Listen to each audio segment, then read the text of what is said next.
2024 లేదా 25లో డిగ్రీ లేదా బీటెక్ చదివారా? సాఫ్ట్‌వేర్ జాబ్ కోసం ఎదురు చూస్తున్నారా? అయితే కోడ్ జ్ఞాన్ 100 డేస్ కోర్సులో చేరండి. జాబ్ సాధించండి. నమస్తే. భారతదేశంలో పురాతనంగా ఉన్న నానుడి మాతృదేవో భవ, పితృదేవో భవ, ఆచార్య దేవో భవ.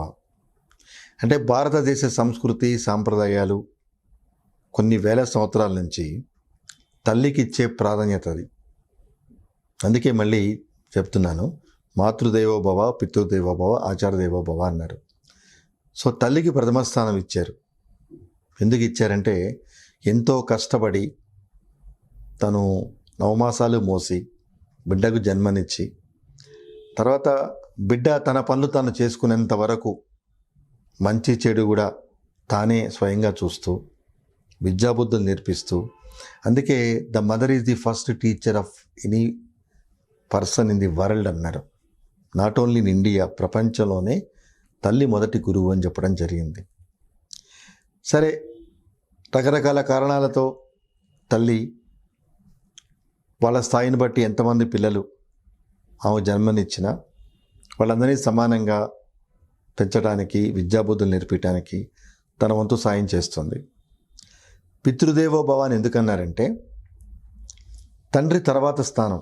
అంటే ఇంట్లో మంచి చెడ్డ చూసుకునేది అమ్మ అయితే, బయట సంపాదన అంటే వ్యాపారం కానివ్వండి, వ్యవసాయం కానివ్వండి, ఏదైనా కానీ సంసారాన్ని నడిపించే బాధ్యత తండ్రి తీసుకుంటాడు. కాబట్టి పితృదేవో భవ అన్నారు.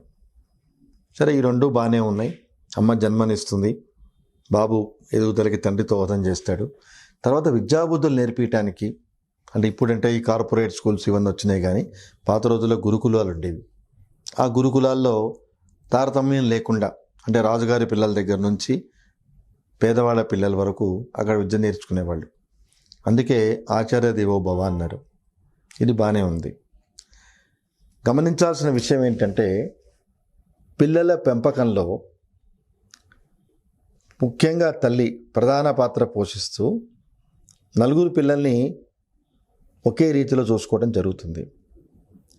అంటే తను తినకపోయినా, తను ఇబ్బంది పడుతున్నా, ప్రయారిటీ ఈజ్ హర్ చిల్డ్రన్. అలాగే పిల్లల్లో ఎవరికైనా కొంత ఇబ్బందికరమైన వాతావరణం ఉంటే, అంటే ఆరోగ్యం సరిగ్గా లేకపోయినా, ఏదైనా మిగతా పిల్లల కన్నా ఇబ్బందికరంగా ఏదైనా ఉంటే వాళ్ళకి ప్రిఫరెన్స్ ఇవ్వడం జరుగుతుంది. అంత మాత్రం చేత మిగిలిన ముగ్గురు పిల్లలు అమ్మ మన నెగ్లెక్ట్ చేస్తుంది అనుకుంటే అది వాళ్ళ పొరపాటు. ఇలా కాలక్రమేణా పిల్లల ఎదుగుదలై వాళ్ళు పెరిగి పెద్దవాళ్ళై మళ్ళీ వాళ్ళ సంసార జీవితం వచ్చి వాళ్ళు పిల్లలైనప్పుడు సైమల్టేనియస్గా ఈ అమ్మ నాన్న కూడా వయసుతో పాటు వృద్ధాప్యంలోకి వస్తారు. ఈ విషయం మాట్లాడటంలో ముఖ్య ఉద్దేశం ఏంటంటే నలుగురు పిల్లలైనా తల్లిదండ్రి సరిసమానంగా చూడగలరు, కానీ తల్లిదండ్రుల్ని నలుగురు పిల్లలు సరిసమానంగా చూడలేని పరిస్థితి ఈరోజు మన వ్యవస్థలో నెలకొందంటే ఆశ్చర్యం లేదు. ఎస్, ఇది నిజం. 6 కాదు, డజన్ కాదు, పిల్లలందరినీ సరిసమానంగా తల్లిదండ్రులు చూడగలరు. కానీ ఈ తల్లిదండ్రులు వృద్ధాప్యంలో వచ్చి వాళ్ళ మంచి చెడు మనం చూడాల్సిన పరిస్థితి వచ్చినప్పుడు మాత్రం ఈ వంతులు వేసుకోవటం, ఎవరికి వాళ్ళు మేమెందుకు చూస్తామంటే మేమెందుకు చూస్తాం, మీరు బాగున్నారు కదా, మీరు చూడొచ్చు కదా అని వీళ్ళలో వీళ్ళు పోకడలు వేసుకోవటం, అలాగే ఆస్తి పంపకాల విషయంలో గొడవలు పెట్టుకోవటం. అంటే ఆస్తి పంపకాల్లో ఈరోజు న్యాయ వ్యవస్థలో ఉన్న కేసులు చూస్తున్నా కాబట్టి బ్లడ్ రిలేషన్తో సంబంధం లేదు. అంటే తినేది నా తమ్ముడే కదా, 10 రూపాయలు ఎక్కువ, తీసుకుంది మా అక్కయ్యే కదా అనే విచక్షణ జ్ఞానాన్ని ప్రజలు కోల్పోతున్నారు. అంటే మనుషులు మానవతతో కాకుండా మానవ సంబంధాలన్నీ ఆర్థిక సంబంధాలే అవుతున్నాయి అంటంలో ఎంత మాత్రమూ ఆశ్చర్యం లేదు. ఎస్, పిల్లల యొక్క స్థాయిని బట్టి తల్లిదండ్రులు కూడా కొంత పక్షపాత ధోరణి అని చెప్పిన అనను. కొడుకు ఐఏఎస్ అవుతాడు, ఇంకొకడు నార్మల్గా ఉంటాడు. ఓకే, ఐఏఎస్ అయ్యాడు, అతను బతకగలడు, సంపాదించుకోగలడు. రెండోవాడు కొంచెం చిన్న స్థాయిలో ఉన్నాడు, వీడికి కొంచెం మనం హెల్ప్ చేద్దామనో, లేకపోతే అలాగే కూతురికి పెళ్లి చేస్తే అల్లుడు కొంచెం తక్కువ స్థాయిలో ఉంటే అతనికి 10 రూపాయలు ఆర్థిక సహాయం మిగతా వాళ్ళకన్నా ఎక్కువ చేద్దాం అనుకునేటప్పుడు చాలా వ్యత్యాసాలు వస్తున్నాయి. ఆస్తి నలుగురికి సమానంగా పంచాలి. అంటే పిల్లలు ఆస్తుల విషయంలో కొట్లాటకు వస్తున్నారు కానీ బాధ్యతల విషయంలో ఎవరి పాటికి వాళ్ళు తప్పించుకొని తిరగడానికి ప్రయత్నం చేస్తున్నారు.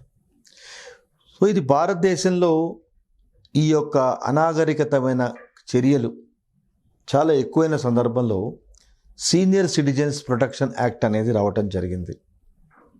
అంటే వృద్ధాప్యంలో ఉన్న తల్లిదండ్రుల్ని పిల్లలు గనక సక్రమంగా చూడకపోతే దానికి తగిన న్యాయ సంరక్షణ పొందటానికి ఈ సీనియర్ సిటిజన్స్కి చట్టమే వెసులుబాటు కల్పించింది. అంటే ఈ కార్యక్రమం చూసే ప్రేక్షకులకు ఎంతమందికి ఇలాంటి చట్టం ఉందని తెలుసో లేదో నాకు తెలీదు.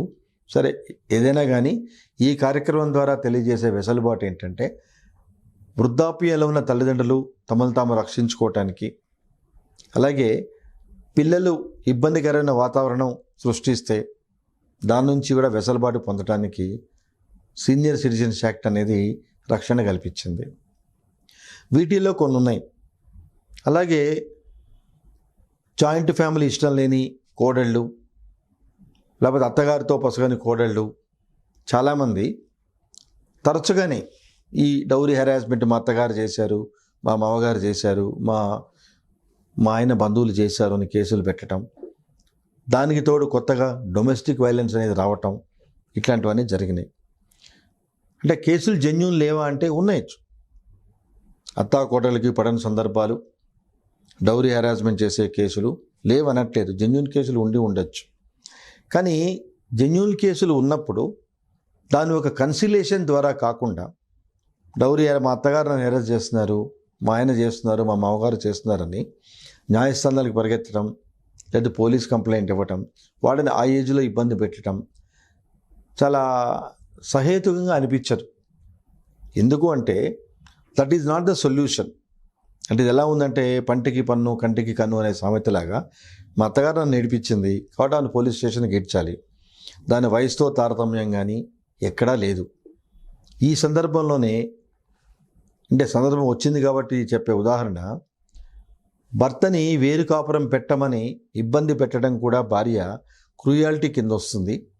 ఆ గ్రౌండ్ మీద కూడా భర్త is entitled to get divorce అని ఉన్నత న్యాయస్థానాలు చాలా సందర్భాల్లో తీర్పులు ఇవ్వటం జరిగింది.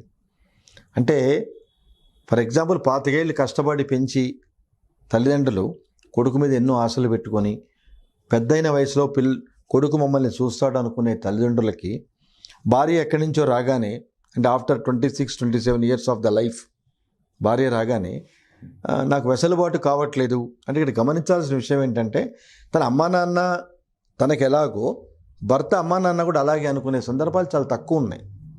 సో అది గమనించుకోవాలి. అలా కాకుండా వేరు కాపురం పెడదాం, లేదు విడిగా ఉందాం. విచిత్రమైన విషయం ఏంటంటే ఆడపిల్ల తల్లిదండ్రులకి ఈ పోకడలు ఎక్కువైనాయి. అంటే పిల్ల తెలుసో తెలియకో అంటే ఈ సోషాలిటీలోనూ ఈ సోషల్ ఆస్పెక్ట్స్లో ఉండాలనుకుంటే ఆడపిల్ల తల్లిదండ్రులు కూడా వీటిని ప్రోత్సహిస్తున్నారు. అవును మా అమ్మాయి విడిగా ఉండే కండిషన్స్ పెడుతున్నారు. అవును మా అమ్మాయి విడిగా కాపురం పెడితేనే వస్తుంది, అలా ఉంటేనే వస్తుంది, ఇలా ఉంటే వస్తుంది. ఓకే, ఒక్కడే కొడుకు, ఆ కొడుకు తండ్రి లేదనుకుంటాం, తల్లి ఎక్కడికి వెళ్తుంది? అది ఎవరు ఆలోచించరు. అలాగే పిల్లకి ఒకడే అన్నయ్య ఉన్నాడు, అంటే ఒక అబ్బాయి ఉన్నాడు, తండ్రి కారణం మరణాంతరం ఉన్నాడు, మరి తల్లి ఎక్కడ ఉంటుంది? అంటే ఎలా అయిపోయిందంటే over a period of time slowly the people are getting into female dominated society. సరే, ఇది ఒక నిమిషం పక్కన పెడితే మనం మాట్లాడుకునే ప్రధాన అంశం వృద్ధులకి ఆశ్రయం కల్పించడానికి, ప్రొటెక్షన్ ఇవ్వటానికి కూడా భారత రాజ్యాంగంలో ఉన్న ప్రాదేశిక నిర్దేశికమైన సూత్రాలను అనుసరించి వెసులుబాటు కల్పించడం జరిగింది. దీనిలో గొప్ప విషయం ఏంటంటే రీసెంట్గా ఉన్నత న్యాయస్థానాలు ఇచ్చిన తీర్పులు పిల్లల మీద లవ్ అండ్ ఎఫెక్షన్తో మనం వాళ్ళకి ప్రాపర్టీ పంచడం కానీ లేదా గిఫ్ట్ డీడ్ చేయటం కానీ ఇలాంటివి కనుక మనం చేయటం జరిగితే, అంటే విత్ ఆబ్జెక్టివ్ మనం చేయటం జరిగితే, ఎప్పుడైతే ప్రాపర్టీ పనిచేసిన తర్వాత పిల్లలు ఈ తల్లిదండ్రులు ప్రాపర్గా పట్టించుకోవటం జరుగుతారో ఈ తల్లిదండ్రులకి ఖచ్చితంగా ఆ పర్టికులర్ ప్రాపర్టీని వెనక్కి తిరిగి తీసుకునే వెసులుబాటు ఉంది. బాగా గమనించండి. మీరు మీ కొడుక్కి రాశారు ప్రాపర్టీ, ఇది గిఫ్ట్ డీడ్ చేశారు, అంటే మీ ఫ్యామిలీ సెటిల్మెంట్ డీతో ప్రాపర్టీ పంచారు, బాగానే ఉంది. దానిలో మెయిన్ ఉద్దేశం ఏంటంటే మీరు కష్టపడి సంపాదించిందంతా చేసింది మీ పిల్లలు మిమ్మల్ని బాగా చూస్తారని. ఎప్పుడైతే మీ పిల్లలు మిమ్మల్ని సరిగ్గా చూడరో, ఏ ప్రాపర్టీ అయితే మీరు ఇచ్చారో, మరి మీ వెసులుబాటుకి ఆ ప్రాపర్టీ తిరిగి తీసుకోవచ్చు. 3 రోజుల క్రితమే మద్రాసు హైకోర్టు జస్టిస్ సుబ్రహ్మణ్యం గారు ఈ తీర్పును ఉతకాయించారు. అంటే తల్లిదండ్రులు ఎప్పుడైతే ప్రాపర్టీని ఇవ్వటం జరుగుతుందో కొడుక్కి, అతను కనుక కొడుకు బాధ్యతలు తల్లిదండ్రుల పట్ల నిర్వర్తించినప్పుడు ఆ ప్రాపర్టీని తిరిగి వెనక్కి తీసుకునే అధికారం ఉంది అని మద్రాసు హైకోర్టు తీర్పు ఇవ్వటం జరిగింది. ఇలా చాలా హైకోర్టులు ఇచ్చినాయి. ఈ మద్రాసు హైకోర్టు ఎందుకు అన్నారంటే 3 రోజుల క్రితమే ఈ తీర్పు ఇవ్వటం జరిగింది. కాబట్టి చట్టాలు ప్రతి రంగంలోనూ, ప్రతి విషయంలోనూ, ప్రతి వారికి వెసులుబాటు కల్పించేట్టుగా ఉన్నాయి. ఇలాంటి చట్టాలు ఉన్నాయని తెలుసుకోవాల్సిన బాధ్యత, తెలియజేయాల్సిన బాధ్యత మాకు మీకు ఉంది. కాబట్టి ఈ కార్యక్రమం ద్వారా వృద్ధులు వాళ్ళ ప్రొటెక్షన్ చేసుకోవటానికి భారతదేశంలో చట్టాలు ఉన్నాయని, వాళ్ళ సొంత పిల్లలు కూతురు కానీ కొడుకు కానీ వాళ్ళని ప్రామాణికంగా తీసుకోకుండా, వాళ్ళ మంచి మర్యాదలు చూడకుండా ఉంటే వాళ్ళ మీద చర్యలు తీసుకోమని న్యాయస్థానాలను అప్రోచ్ అయ్యే వెసులుబాటు కూడా ఉందని, అలాగే ఏదైనా మీరు ప్రాపర్టీ పిల్లల పేరు మీద ఇచ్చినప్పుడు ఆ ఇచ్చిన పర్పస్ సర్వ్ కాకుండా వాళ్ళు మిమ్మల్ని ఇంటి నుంచి పంపించడానికో, లేకపోతే వాళ్ళ బాధ్యతలు వాళ్ళు చేయకుండా ఉన్న పరిస్థితుల్లో మీ ఆస్తిని మీరు తిరిగి వెనక్కి తీసుకోవటానికి ఈ ఓల్డ్ పీపుల్ సీనియర్ సిటిజన్స్ యాక్ట్లో ఈ వెసులుబాటు ఉందని తెలియచేస్తూ, భారతదేశంలో ఉన్న సంస్కృతి మాతృదేవోభవ, పితృదేవోభవ, ఆచారదేవోభవ అనేది ఆ యొక్క ఉనికిని కోల్పోకుండా వీలైనంత వరకు, ఎంత మోడర్నైజేషన్ వచ్చినా తల్లికి కొడుకు తల్లి, దానిలో మోడర్నైజేషన్ లేదు. ఎప్పుడైనా తల్లి తల్లే, తండ్రి తండ్రే. యుగాలు మారినా, చరిత్ర మారినా, టెక్నాలజీ మారినా వాళ్ళ ఇంపార్టెన్స్ ఎక్కడికి పోదు.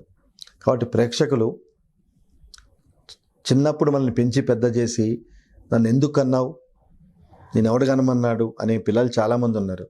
రేపు మీ పిల్లలు మిమ్మల్ని అడిగితే మీరు ఎలా ఉంటారో ఆలోచించుకోండి.